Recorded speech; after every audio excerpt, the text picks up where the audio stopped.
Hello students, मैं Anushka. Welcome back to my YouTube channel Anukool classes. So students, आज मैं आप लोगों को फाइनेंशियल मैनेजमेंट पढ़ाऊंगी और हमारा टॉपिक रहेगा लीवरेज। ये नया टॉपिक है, नया चैप्टर है। इसमें सबसे पहले मैं आपको लीवरेज का मतलब समझाऊंगी, लीवरेज क्या होता है, फिर उसके बाद कितने टाइप्स के लीवरेज होते हैं, फिर वन बाय वन हम सबका फॉर्मूला सीखेंगे, सबको कैलकुलेट करेंगे। तो स्टूडेंट्स स्टार्ट करते हैं। सबसे पहले हम लीवरेज का मीनिंग देखेंगे। सो हेडिंग डालें, meaning of leverage. Meaning of leverage. Leverage has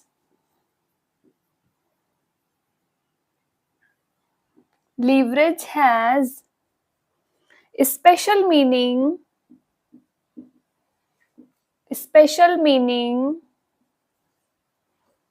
in the financial management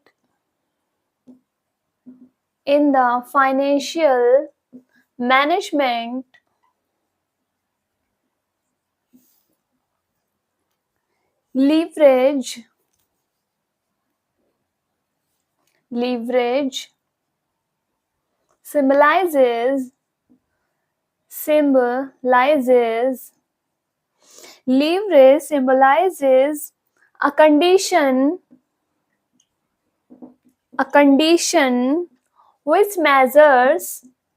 which measures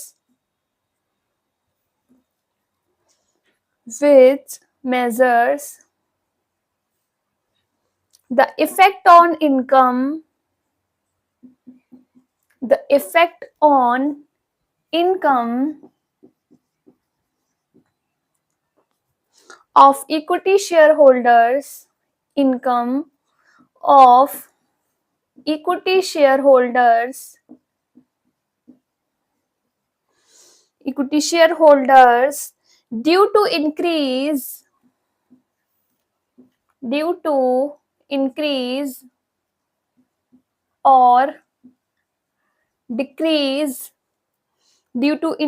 or decrease in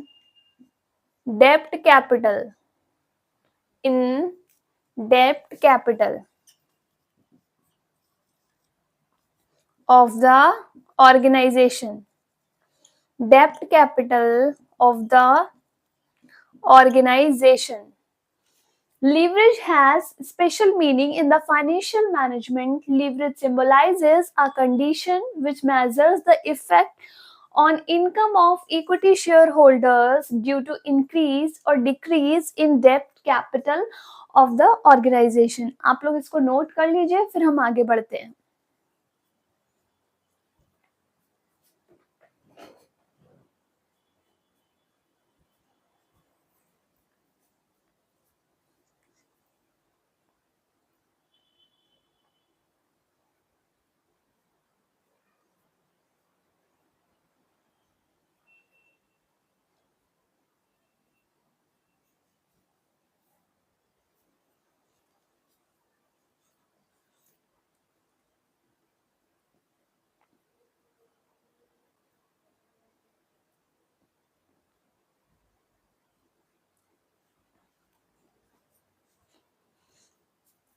इसको समझिएगा आप लोग। Leverage has special meaning in the financial management. जो फाइनेंशियल मैनेजमेंट सब्जेक्ट है उसमें leverage का एक स्पेशल मीनिंग है। क्या मीनिंग है? Leverage symbolises a condition.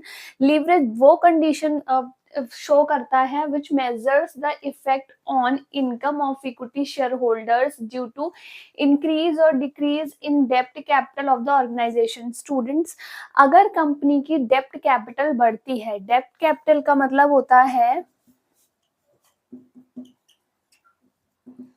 Dept capital का मतलब होता है कि कंपनी ने डिवेंचर्स इशू कर दिए, डिवेंचर्स इशू किए, ठीक है। तो इससे कंपनी की लायबिलिटी बढ़ जाती है। जो डिवेंचर्स होते हैं, कंपनी ने डिवेंचर इशू करके कैपिटल अराइज की है, अब ये डिवेंचर होल्डर कंपनी के लिए लायबिलिटी बन गए, कंपनी को उनको फ्यूचर में पेमेंट करना पड़ेगा, ठीक है। तो ये अगर डेब्ट कैपिटल कंपनी की बढ़ती है तो इससे कंपनी के इक्विटी शेयर होल्डर्स की इनकम पर क्या इफेक्ट पड़ेगा, वो इंक्रीज होगी या डिक्रीज होगी, कितनी इंक्रीज होगी या कितनी डिक्रीज होगी, उसका मतलब होता है लीवरेज। तो लीवरेज का ये मतलब होता है कि अगर कंपनी की डेब्ट कैपिटल बढ़ रही है, मतलब कंपनी ने डिवेंचर इशू किए या लोन वगैरह कंपनी ले रही है, कंपनी की अगर लायबिलिटी बढ़ रही है तो इसका कंपनी के इक्विटी शेयर होल्डर्स की इनकम पर क्या इफेक्ट पड़ेगा। तो ये था हमारा लीवरेज का मीनिंग, आप लोगों ने नोट कर लिया होगा। अब हम आगे बढ़ेंगे।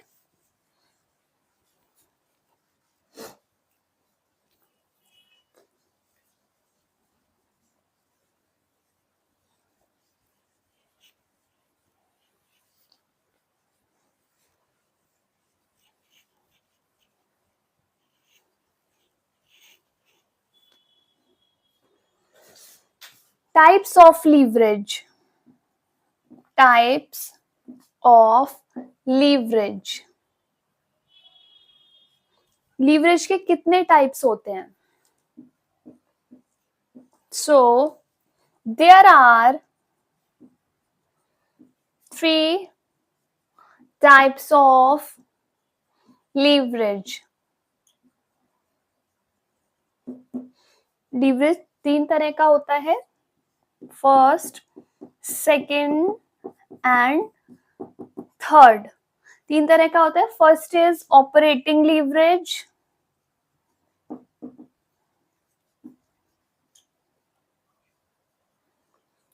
Operating leverage. Second is financial leverage. Last is combined leverage.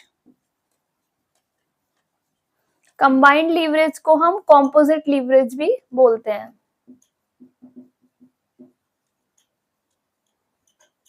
ये हमारे 3 तरह के लीवरेज होते हैं, इनको नोट कर लीजिए। फिर हम लोग 1 बाय 1 सारे लीवरेजेस पर आएंगे, उनका डिस्कशन करेंगे। इसको नोट कर लीजिए पहले।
एक एक करके हम तीनों लीवरेजेस को समझेंगे, फॉर्मूला सीखेंगे और कैलकुलेशन करेंगे, उससे रिलेटेड क्वेश्चंस भी करेंगे।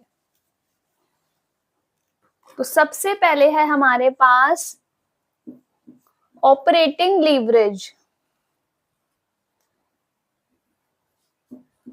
Operating leverage,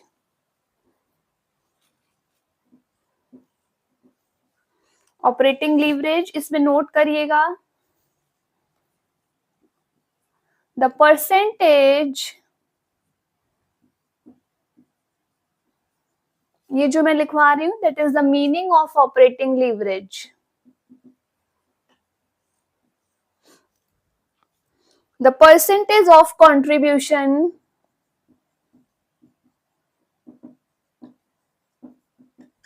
the percentage of contribution on operating profit, on operating profit is known as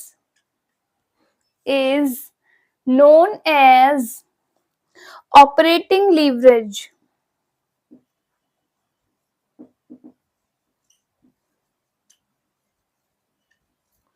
students जो ऑपरेटिंग लीवरेज होता है उसमें हम क्या करते हैं, परसेंट निकालते हैं कंट्रीब्यूशन का ऑपरेटिंग प्रॉफिट के ऊपर। मतलब इसका फॉर्मूला रहेगा contribution divide by operating profit into 100। तो ये हमारा इसमें दो चीजें काम में आएंगी, कंट्रीब्यूशन एंड ऑपरेटिंग प्रॉफिट। अभी हम आगे सीखेंगे कि हम कैसे कंट्रीब्यूशन निकालेंगे और कैसे करके हम अपना ऑपरेटिंग प्रॉफिट निकालेंगे। ठीक है, इतना नोट कर लीजिए, फिर मैं फॉर्मूला नोट करवाती हूँ।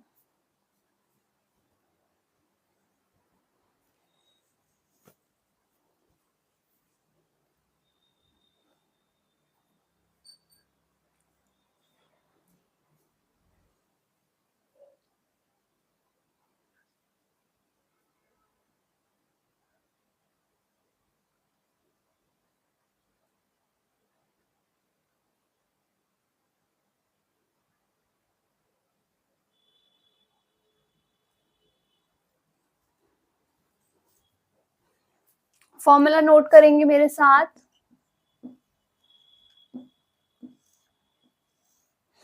स्टूडेंट्स जो लीवरेज चैप्टर है, लीवरेज जो टॉपिक है वो बहुत सारे एग्जाम्स में आता है, बीबीए में भी, एमबीए में भी, सीए में भी, सीएस में भी, बीकॉम में, एमकॉम में, सब में ये टॉपिक कवर हो ही जाता है, तो इसको अच्छे से समझें आप लोग। फॉर्मूला है हमारा operating leverage equals to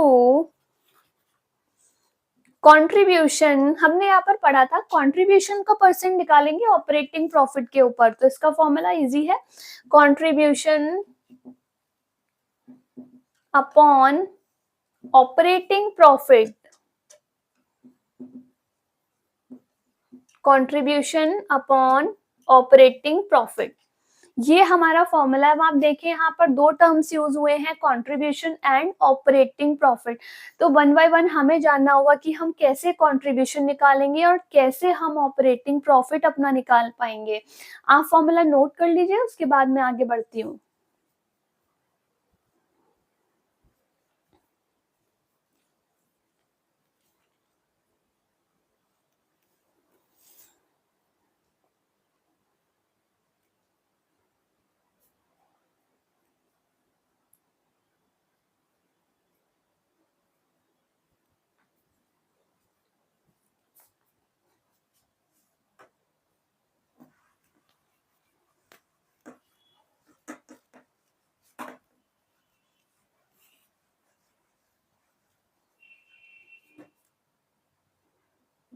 Where contribution equals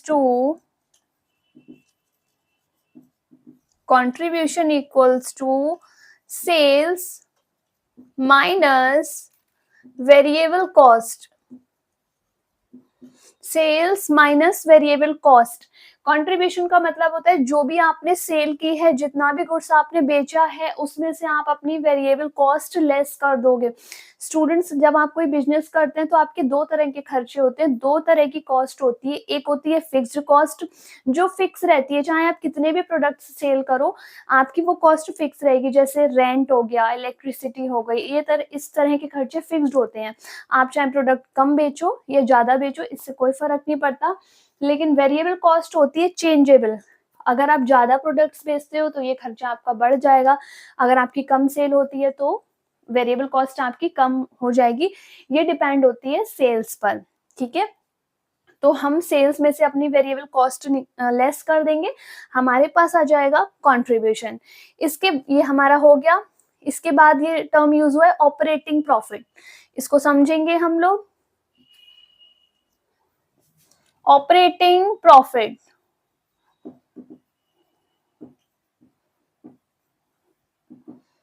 इसको हम ईबीआईटी भी बोलते हैं, EBIT.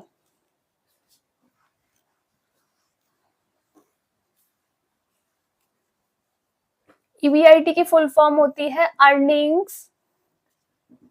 Earnings before tax, before interest and tax.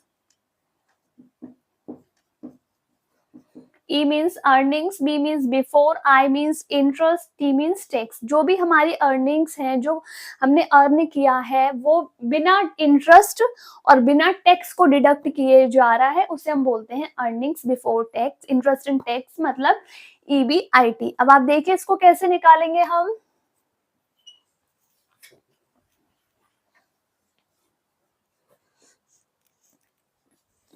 Sales, जब आप अपनी सेल्स में से सबसे पहले हम वेरिएबल कॉस्ट लेस करेंगे, उसमें से हम सेल्स माइनस वेरिएबल कॉस्ट, उसमें से हम अपना फिक्स्ड कॉस्ट भी लेस कर देंगे। अभी मैंने बताया था खर्चे दो तरह के होते हैं, पहला वेरिएबल, दूसरा फिक्स्ड। तो जब हमने टोटल खर्चा अपनी सेल्स में से लेस कर दिया, तो जो हमारे पास प्रॉफिट आया उसी को हम बोलते हैं अर्निंग्स, ऑपरेटिंग प्रॉफिट। ठीक है, तो sales minus variable cost minus fixed cost. आप देखिए इसका एक फॉर्मूला तो ये बन गया। ठीक है, sales minus variable cost minus fixed cost. अगर आपको क्वेश्चन में ये चीजें दे रखी है, सेल्स दे रखी है, वेरिएबल कॉस्ट दे रखी है, तो आप ये फॉर्मूला यूज करेंगे। लेकिन ना आपको सेल्स दे रखी है, ना वेरिएबल कॉस्ट दे रखी है, आपको दे रखा है कॉन्ट्रीब्यूशन, तो आपका फॉर्मूला हो जाएगा। आप देखिए कॉन्ट्रीब्यूशन का फॉर्मूला क्या था, सेल्स माइनस वेरिएबल कॉस्ट। जब भी हम सेल्स में से वेरिएबल कॉस्ट लेस करते हैं तो हमारे पास कंट्रीब्यूशन आ जाता है। यहाँ पर हमने सेल्स माइनस वेरिएबल कॉस्ट लिखा, इसकी जगह हम कंट्रीब्यूशन भी लिख सकते हैं, कंट्रीब्यूशन माइनस फिक्स्ड कॉस्ट। तो हमारा ऑपरेटिंग प्रॉफिट निकालने के हमारे पास दो फॉर्मूले हो गए। पहला हो गया sales minus variable cost minus fixed cost, दूसरा हो गया कंट्रीब्यूशन माइनस फिक्स्ड कॉस्ट। एक और फॉर्मूला होगा हमारे पास, सेल्स में से अगर आपको क्वेश्चन में variable cost and fixed cost अलग अलग नहीं दे रखी है, आपको टोटल कॉस्ट दे रखी है, तो भी सेल्स में से अगर आप जैसे ये वेरिएबल फिक्स्ड दोनों ही लेस कर रहे हैं, तो अगर हम सेल्स में से अपनी टोटल कॉस्ट लेस कर देंगे तो भी हमारे पास आ जाएगा ऑपरेटिंग प्रॉफिट। तो ये ऑपरेटिंग प्रॉफिट निकालने के हमारे पास तीन फॉर्मूले हो गए।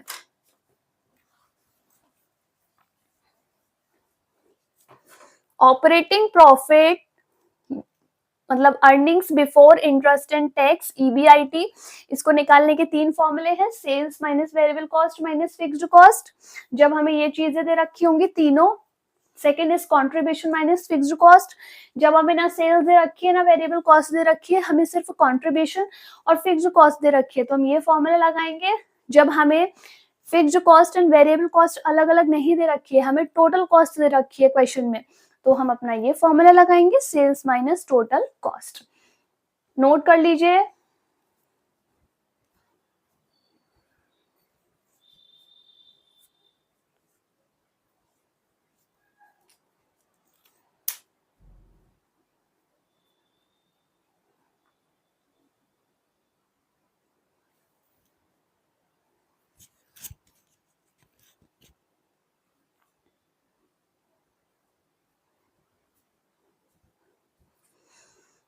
सो स्टूडेंट्स, आज हमने लीवरेज के बारे में बात की। एक नया टॉपिक था और ये बहुत सारे एग्जाम्स में आता है। मैंने आपको समझाया लीवरेज क्या होता है, कितने टाइप के होते हैं, और आज हमने ऑपरेटिंग लीवरेज के बारे में बात की।